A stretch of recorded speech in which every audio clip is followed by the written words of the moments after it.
Hey, Julia, can we talk? What's up, mother-in-law? Well, it's not easy for me to say this, but I'm not exactly living a lavish life myself. Okay. So I can't financially help you out anymore. Wait, help out? You're aware I'm living on a fixed income, right? I can't continue to assist you. Hold on, mother-in-law. What are you talking about? Huh? My name is Julia, a 27-year-old working woman. I met my husband Kevin through a mutual friend, and we got married after 1.5 years of dating. Kevin can get a bit carried away sometimes, but he's a fun-loving and kind person. The reason I wanted to marry him was that he values family very much. I want to take care of my mom, you know. She's getting on in years and I want to repay her for everything. Before we got married, Kevin often talked like this, making me see him as a wonderful, family-oriented person. When we got engaged, we visited Kevin's family home, and mother-in-law welcomed me warmly. I felt relieved seeing that she was exactly as Kevin had described.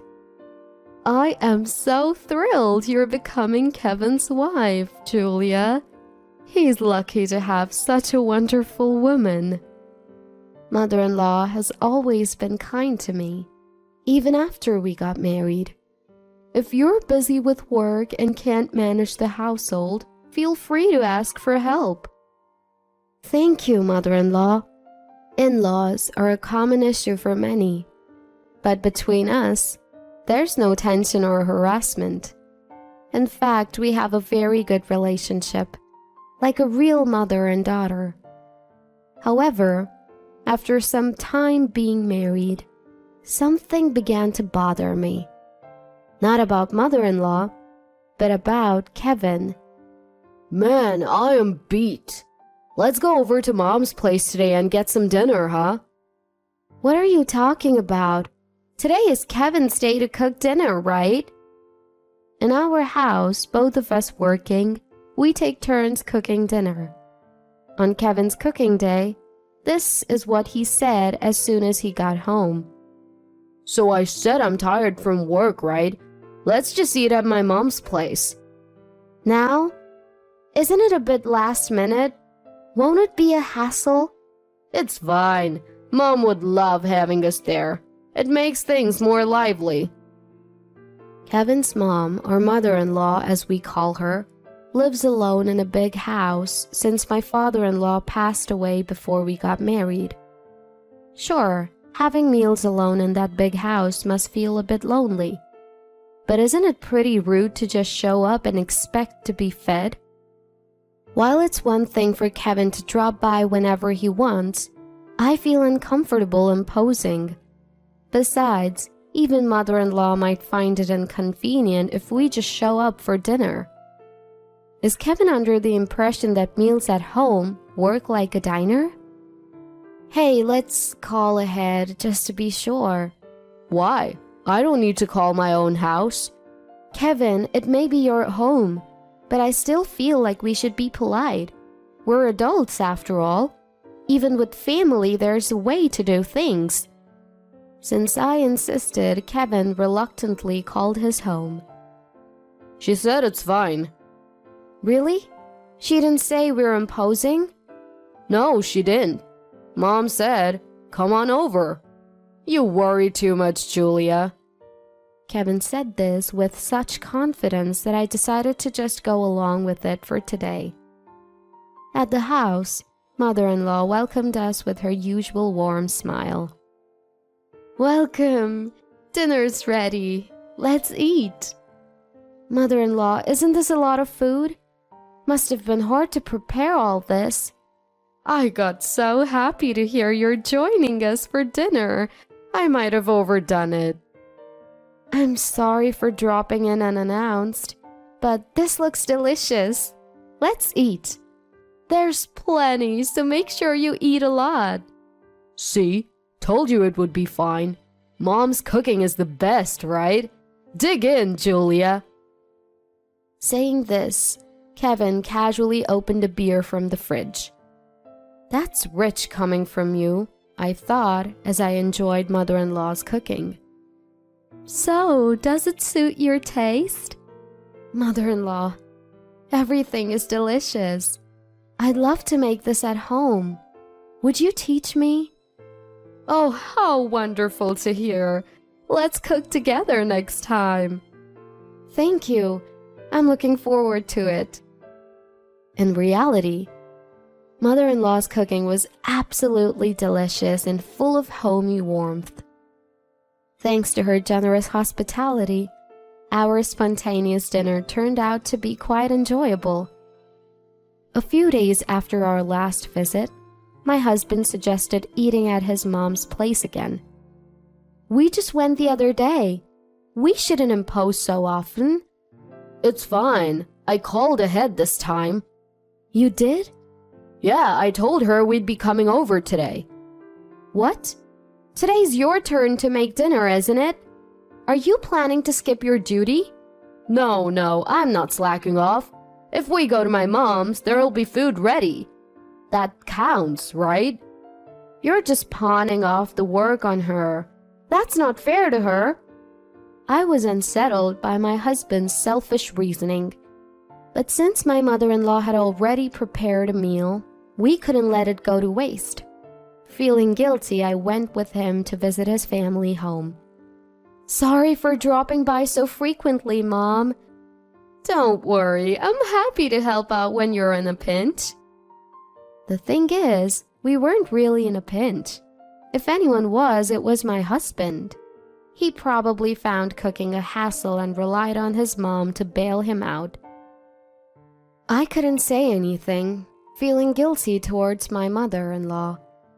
After that, my husband got used to dodging his cooking duties.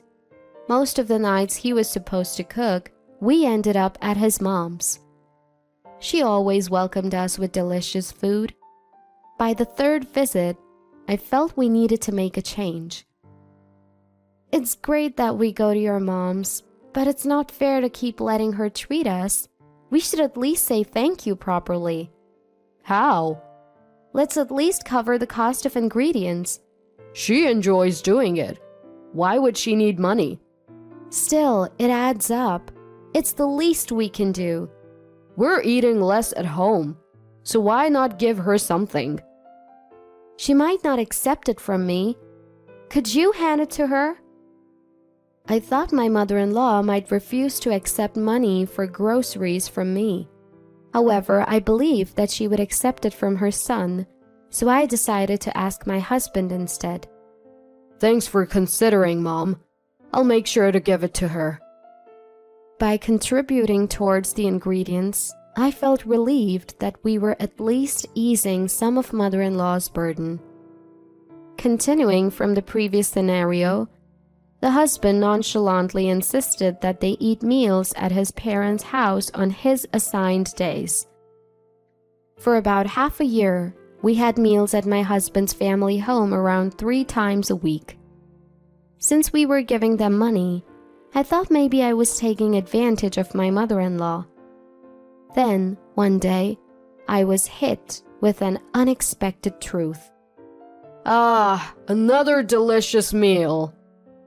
My husband was lying down and watching TV after having dinner at his parents' house. My mother-in-law and I were cleaning up after the meal.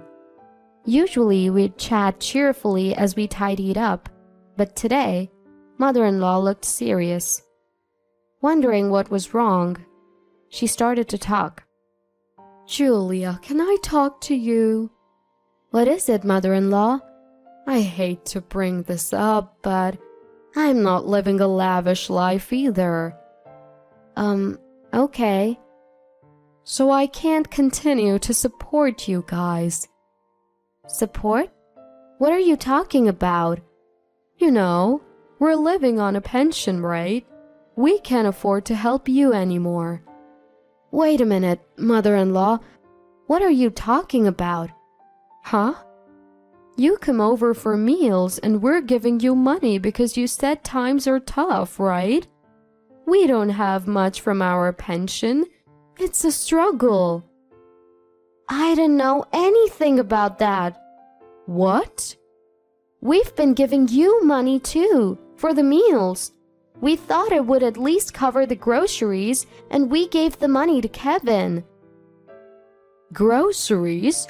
I never received anything from Kevin. What? As we continued to talk, it became clear that there was a major misunderstanding. I realized it must be the doing of one person. Angrily, I confronted my husband, who was carelessly lounging in the living room. Kevin, what's the meaning of this? Huh? What's up? I grabbed the collar of my slightly intoxicated, grinning husband. What's going on? Answer me! What? Why are you yelling? What's the problem? That's what I'm asking you.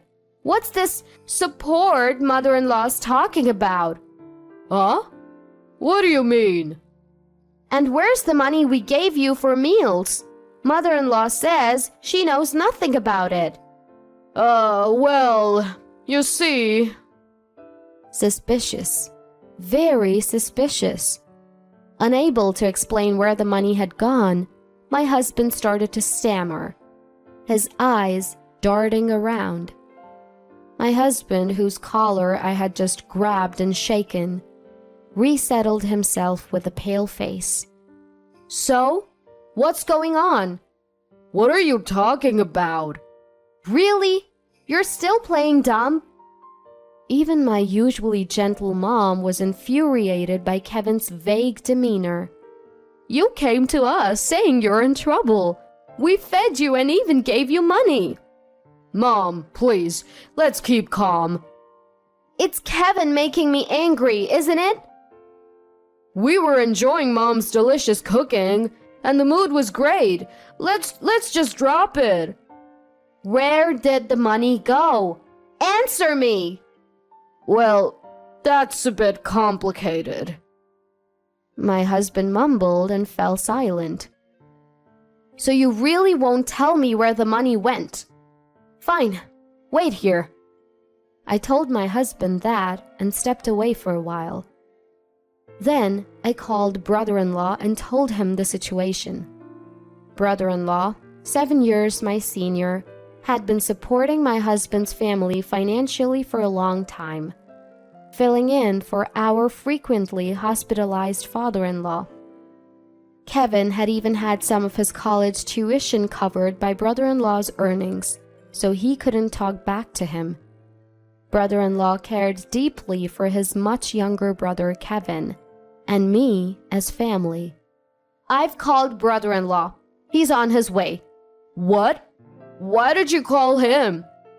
Why? Because you won't give me a straight answer, Kevin. What's so bad about him coming? No, well, Knowing I had called brother-in-law, my husband seemed quite unsettled. Soon after brother-in-law, who lives nearby, arrived. Kevin, what did you do with the money from Julia and Mom? Speak up! Oh, well, I didn't use it for anything major. What was it again? I see. Brother-in-law, sensing that getting a straight answer from Kevin was going nowhere, said, Julia, this might take a while. I'll get to the bottom of this. You should head home for now. Julia, I'll go home with you. Nope, you're staying right here. Don't you think you'll get any sleep tonight? You're off work tomorrow anyway. Let's have a long talk. Thank you, brother-in-law. I appreciate it. Julia, help me! Ignoring my husband's soft plea, I went back home. Though I returned to my own house, I was so worried that I could hardly sleep that night. So, the family was summoned again to my husband's parents' home the next afternoon. Hello, I apologize for the inconvenience last night. No worries. Sorry for calling you back here again. As my heart pounded, I entered the room to find that even my brother-in-law's wife was present. Why would the whole family gather like this? What on earth did Kevin do? As soon as I took my seat, my mother-in-law and brother-in-law began to apologize profusely. Julia, I am so sorry. My brother did something terrible. What's going on? Even you, mother-in-law? Kevin, what happened? Kevin, tell Julia the truth right now. My husband was sitting formally, looking even paler than yesterday. Head bowed, he began to speak in an almost inaudible voice. Well, I messed up. What did you do? I've been unfaithful. What? Cheating? You mean like having an affair? Yes. Since when? About 6 months ago. And? What did you do with our money? Don't stay silent. Where did the money go? I used it for dates with other women. Hold on. That's a lot of money. How many fancy restaurants did you guys go to? I also bought her designer bags. What? You always dismissed my desires for one as trivial, and you bought her a bag? Turns out, my husband had been having an affair for the past 6 months and had used up the money given to him by both mother-in-law and me. I'm really sorry. I'll break it off and never cheat again. Hold on. You don't have to break up on my account. What? I am divorcing Kevin. How can I go on with someone who can't handle money or fidelity? You can't be serious. It was just a lapse in judgment. Sorry, but that excuse doesn't fly. Before I could say another word, mother-in-law and brother-in-law laid into him. Enough is enough. Stop being so selfish. Do you realize you were cheating using money that your mother and Julia scrimped and saved? What do you mean, a lapse? Giving designer bags to your affair partner? You should have been doing that for Julia, who's always working hard. You're the worst. Ugh. If Julia wants to break up, you don't really have the right to refuse, do you? That's right. Make sure to pay back the money you both spent and also provide the deposit required for the divorce court. What? If we divorce, Julia will no longer be family. Are you all okay with that? If the choice is being manipulated by Kevin forever, isn't it easier just to split? At this point, my sister-in-law, who had been silent, finally spoke up, and it seemed my husband had given up.